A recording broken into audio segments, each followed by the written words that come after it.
ಇನ್ನೊಬ್ಬರ ತಾಟ್ನೊಳಗೆ ಅನ್ನ ನೀಡ್ಲಿಕ್ಕೆ ನನಗೆ ಮನಸ್ಸು ಇರದೇ ಇದ್ರೂ ಸಹಿತ ಅವ್ರು ಉಣ್ಣುವ ತಟ್ಟೆಯೊಳಗೆ ಮಣ್ಣು ಮಾತ್ರ ಹಾಕಬಾರ್ದು ಮನುಷ್ಯ. ಇದು ಕಲಿಬೇಕು. ಅಭಿನವ ಗವಿಸಿದ್ದೇಶ್ವರ ಸ್ವಾಮಿಗಳು ಹುಟ್ಟಿದ್ದು 1977 ಜೂನ್ 1ನೇ ತಾರೀಕು ಕಲಬುರಗಿ ಜಿಲ್ಲೆಯ ಹಾಗರಗುಂಡಿಯನ್ನು ಪುಟ್ಟ ಹಳ್ಳಿಯಲ್ಲಿ ಜನಿಸಿದ್ರು. ಇವರ ತಂದೆ ಹೆಸರು ಮಲ್ಲಿಕಾರ್ಜುನಯ್ಯ, ತಾಯಿ ಹೆಸರು ಪಾರ್ವತಮ್ಮ.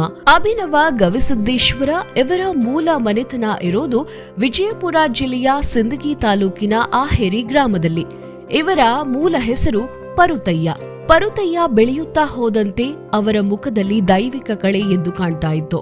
ಇವರು ಮಗುವಾಗಿದ್ದಾಗ ಮಣ್ಣಿನಲ್ಲಿ ಆಟ ಆಡುವ ವಯಸ್ಸಿನಲ್ಲಿ ಅವರಿಗೆ ಆಧ್ಯಾತ್ಮದ ಬಗ್ಗೆ ಎಲ್ಲಿಲ್ಲದ ಒಲವನ್ನ ಹೊಂದಿದ್ರು. ಓದಬೇಕು, ಜೀವನದಲ್ಲಿ ಏನಾದ್ರೂ ಸಾಧಿಸಬೇಕು ಅನ್ನೋ ಹಂಬಲ ಇವರಲ್ಲಿ ಬಾಲ್ಯದಲ್ಲಿಯೇ ಅಚ್ಚಲವಾಗಿತ್ತು. ಪರುತಯ್ಯ ಅಂದರೆ ಅಭಿನವ ಗವಿಸಿದ್ದೇಶ್ವರ. ಈ ಹೆಸರು ಕೇಳಿದ್ರೆ ಸಾಕು, ಉತ್ತರ ಕರ್ನಾಟಕದ ಜನರ ಎದೆಯಲ್ಲಿ ಭಕ್ತಿ ಅನ್ನೋದು ಉಕ್ಕಿ ಹರಿಯುತ್ತೆ. ಕೈ ಮುಗಿದು ನಿಲ್ಲೋ ಕೈಗಳು ತಾನಾಗಿಯೇ ಹಣೆ ಹಚ್ಚುತ್ತೇವೆ. ನಾವು ಅದೆಷ್ಟೋ ಸಿನಿಮಾಗಳಲ್ಲಿ ಹೀರೋಗಳು ಹಳ್ಳಿಯನ್ನ ಉದ್ಧಾರ ಮಾಡೋದನ್ನ ನೋಡಿರ್ತೀವಿ. ಆದ್ರೆ ಕಣ್ಣೆದುರೇ ಒಬ್ಬ ಮನುಷ್ಯ ತನ್ನ ಕಾವಿಯನ್ನೇ ಕಾಯಕವನ್ನಾಗಿ ಮಾಡಿಕೊಂಡು ಒಂದು ಬರಡು ಭೂಮಿಯನ್ನೇ ಬಂಗಾರ ಮಾಡಿದ ಯೋಗಿ ಇವ್ರು. ಜನರು ಇವರನ್ನ ಭಕ್ತಿಯಿಂದ ನಡೆದಾಡುವ ದೇವರು, ಕೊಪ್ಪಳದ ಆರಾಧ್ಯ ದೈವ, ಜಲ ಋಷಿ, ಅಕ್ಷರ ದಾಸೋಹಿ ಹೀಗೆ ನಾನಾ ಹೆಸರುಗಳಿಂದ ಕರೆಯುತ್ತಾರೆ. ಅವರೇ ಶ್ರೀ ಅಭಿನವ ಗವಿಸಿದ್ದೇಶ್ವರ ಮಹಾಸ್ವಾಮಿಗಳು. ಇವರು ಬೆಳೆದು ಸ್ವಲ್ಪ ದೊಡ್ಡವರಾಗ್ತಾ ಇದ್ದಂತೆ ಅವರನ್ನು ಕೊಪ್ಪಳ ಗವಿಮಠಕ್ಕೆ ಸೇರಿಸಲಾಗುತ್ತೆ. ಆವತ್ತು ಆ ಮಠದ ಪೀಠಾಧಿಪತಿಗಳಾಗಿದ್ದವರು ಶ್ರೀ ಶಿವಶಾಂತವೀರ ಮಹಾಸ್ವಾಮಿಗಳು. ಪರುತಯ್ಯ ಮಠಕ್ ಬಂದಾಗ ಅವರ ಕಣ್ಣಲ್ಲಿರೋ ಆ ತೇಜಸ್ಸನ್ನ ಕಂಡ ಶಿವಶಾಂತವೀರ ಶ್ರೀಗಳಿಗೆ ಅಂದು ಒಂದೇ ಕ್ಷಣದಲ್ಲಿ ಅನ್ಸಿದ್ದು ಏನೆಂದ್ರೆ, ಈ ಮಠದ ಭವಿಷ್ಯ ಈ ಮಗುವಿನ ಕೈಯಲ್ಲಿದೆ ಅಂತ. ಅಲ್ಲಿಂದ ಪರುತಯ್ಯ ಗವಿಮಠದ ನೆರಳಿನಲ್ಲಿ ಸಂಸ್ಕಾರದ ಹಾದಿಯಲ್ಲಿ ಅಂಬೆಗಾಲನ್ನ ಇಡುತ್ತಾ ಬೆಳೆಯತೊಡಗಿದ್ರು. ಅಭಿನವ ಗವಿಸಿದ್ದೇಶ್ವರರು ಬಾಲ್ಯದಲ್ಲಿರುವಾಗ ಅವರೊಳಗೆ ಒಂದು ವಿಭಿನ್ನ ತವಕ ಇತ್ತು.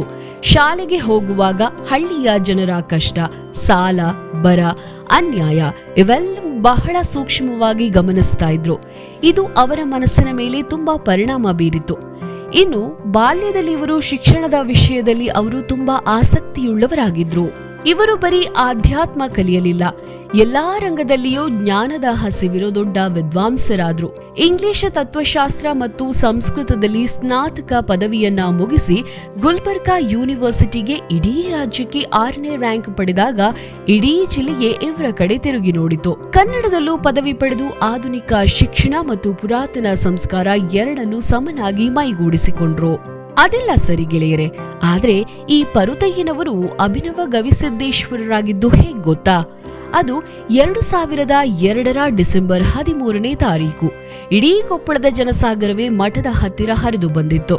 ಅಂದು ಈ ಪರುತಯ್ಯನವರನ್ನ 18ನೇ ಪೀಠಾಧಿಪತಿಗಳಾಗಿ ಪಟ್ಟಾಭಿಷೇಕ ಮಾಡಲಾಯಿತು. ಅಲ್ಲಿಂದ ಶುರುವಾಗಿದ್ದೇ ಒಂದು ಕೊಪ್ಪಳದ ಕ್ರಾಂತಿ.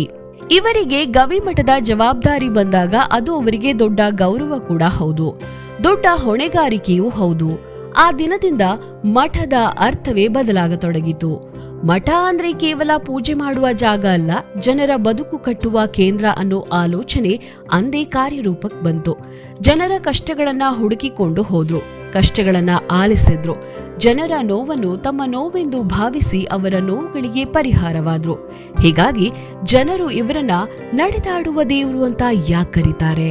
ಇವರು ಕೇವಲ ಮಠದ ಒಳಗೆ ಕುಳಿತು ಪೂಜೆ ಮಾಡಲಿಲ್ಲ, ಇವರು ಜನರ ಹೊಟ್ಟೆ ತುಂಬಿಸೋ ಅನ್ನದಾತರಾದ್ರು, ಮಕ್ಕಳಿಗೆ ಅರಿವು ಮೂಡಿಸೋ ಅಕ್ಷರದಾತರಾದ್ರು.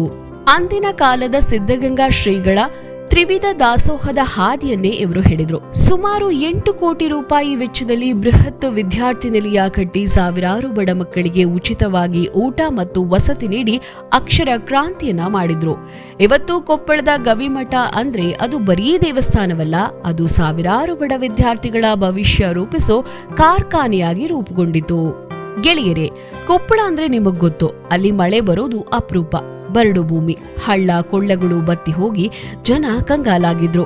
ಅವತ್ತು ಸ್ವಾಮೀಜಿಯೊಂದು ತೀರ್ಮಾನವನ್ನ ತೆಗೆದುಕೊಂಡ್ರು, ಅದುವೇ ಜಲದೀಕ್ಷೆ.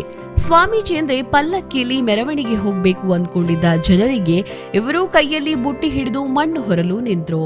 ಇವರು ಕೆರೆಯ ಹೂಳೆತ್ತಲು ಇಳಿದಾಗ ಇಡೀ ರಾಜ್ಯವೇ ಬೆಚ್ಚಿಬಿತ್ತು.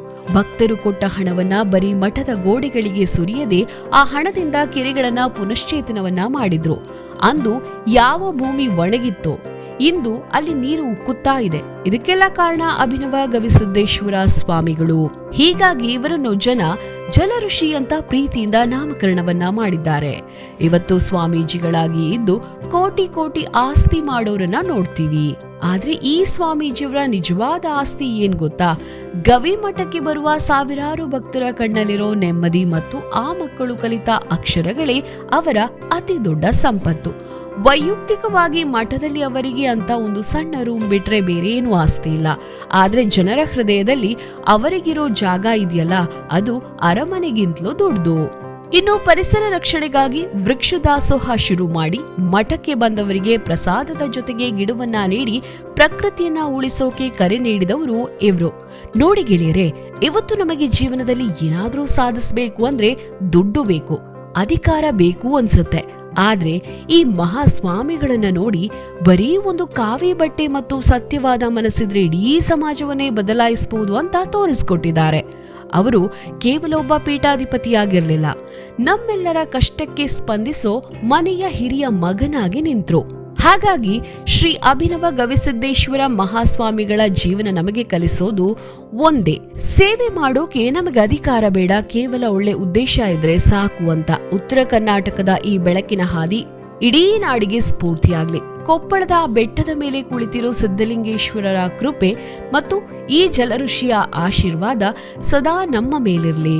ಒಬ್ಬ ಮನುಷ್ಯನ ವ್ಯಕ್ತಿತ್ವ ಅಂದ್ರೆ ಅದು ಅವರು ಹಾಕುವ ಬಟ್ಟೆಯಲ್ಲಿಲ್ಲ, ಅವರು ಮಾಡುವ ಕೆಲಸದಲ್ಲಿದೆ ಅನ್ನೋದಕ್ಕೆ ಇವರೇ ಸಾಕ್ಷಿ. ಈ ಅಪ್ಪಟ ಮಣ್ಣಿನ ಮಗನ ಈ ಜಲಋಷಿಯ ಕತೆ ಪ್ರತಿಯೊಬ್ಬ ಕನ್ನಡಿಗನಿಗೂ ಹೆಮ್ಮೆ ತರುವಂತಹದ್ದು.